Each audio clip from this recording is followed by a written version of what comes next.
was my attempt, so thank you. Okay.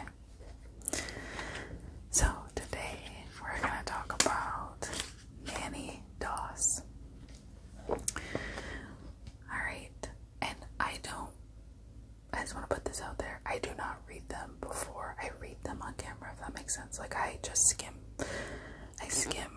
what they did just to make sure it's not too, like,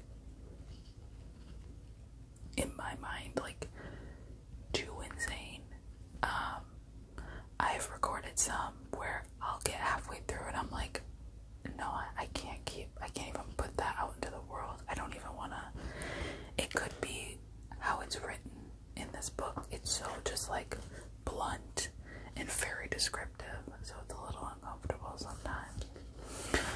But we are going to talk about Nannie Doss because arsenic poisoning, I feel like, is a little easier to talk about.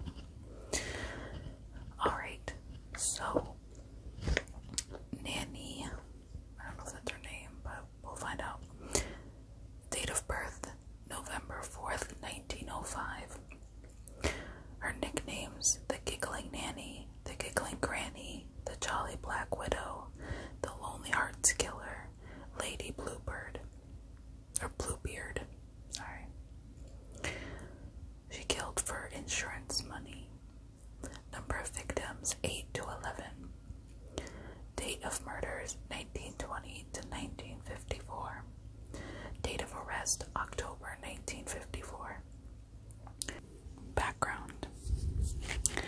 Doss was one of 5 children born to James and Louisa Doss in Blue Mountain, Alabama.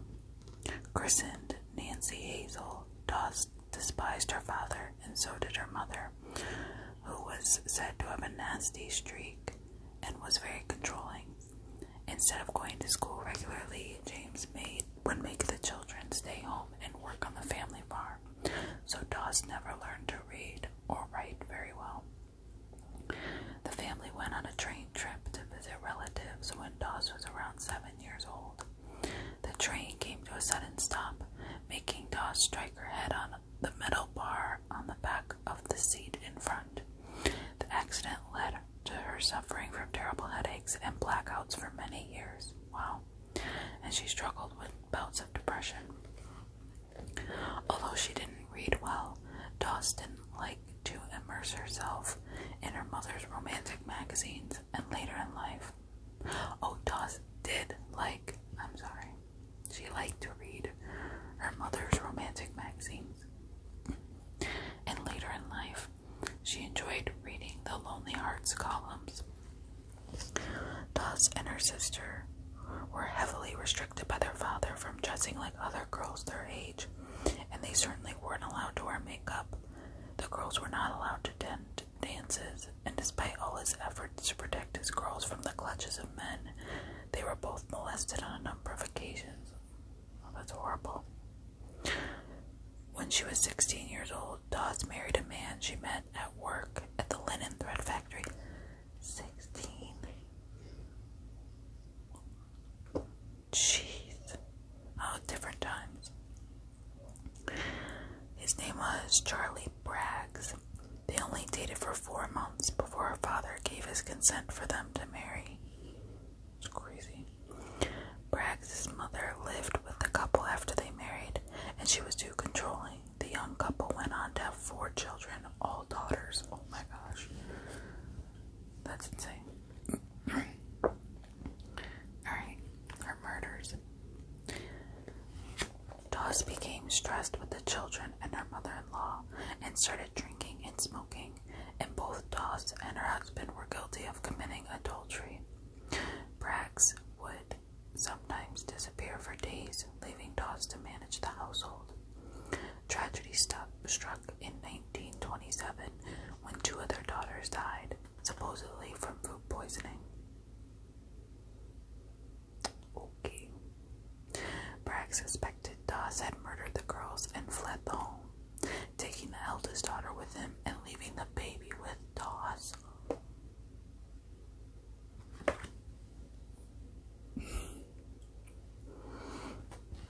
That's all kinds of stupid. I'm sorry. Oh my gosh.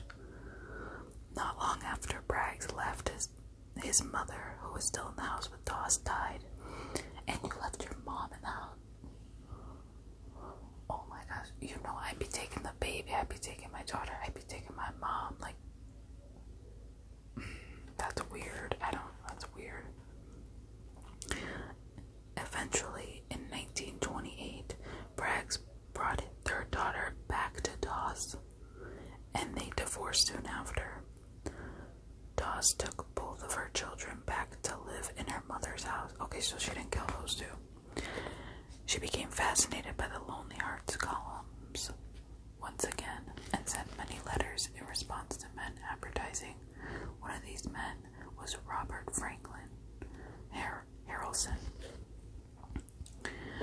Frank started sending Dawes poetry, and she replied by sending him a cake. Okay. In 1929, they married, and they lived in Jacksonville.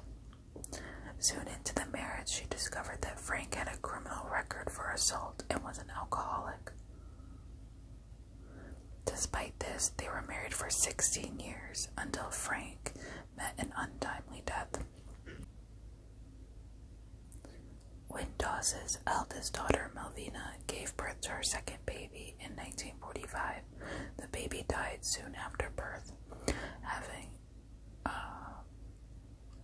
Melvina thought she saw Dawes stick a hat pin into the baby's head, but she thought she saw that. It could have been a hallucination.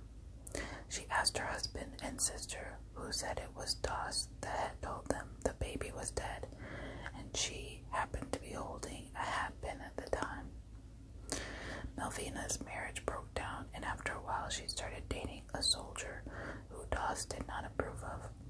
On July 7th, 1945, she left her son, Robert, in the care of Dawes while she visited with her father, and the child died.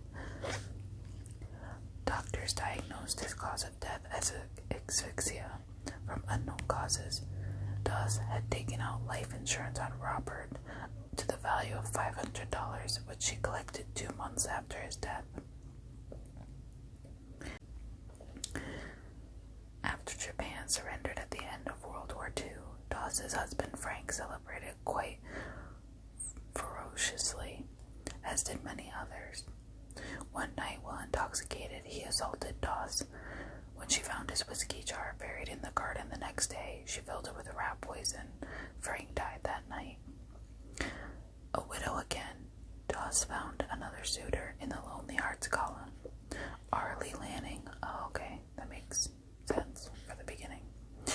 He was another alcoholic and adulterer, but it was Dawes that sometimes disappeared for months at a time.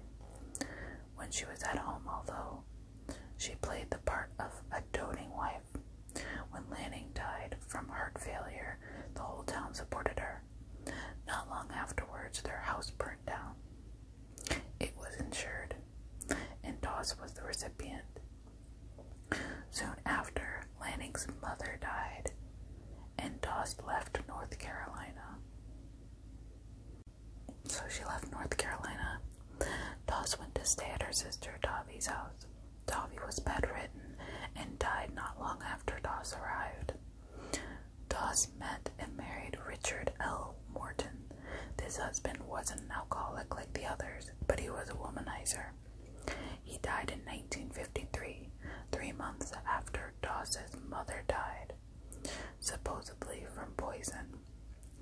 Dawes' last husband was Samuel Dawes from Tulsa, Oklahoma. They married in June 1953, and being a clean, church-attending man, he didn't approve of the romance novels that Dawes was so fond of. By September, he was in the hospital, and the diagnosis was he was suffering from an infection of the digestive tract. He was sent home on October 5th. That night, he was killed, and because the death was so sudden, an autopsy was undertaken. This showed poor Samuel had a large amount of arsenic in his body, and Dawes was arrested. Arrest and trial.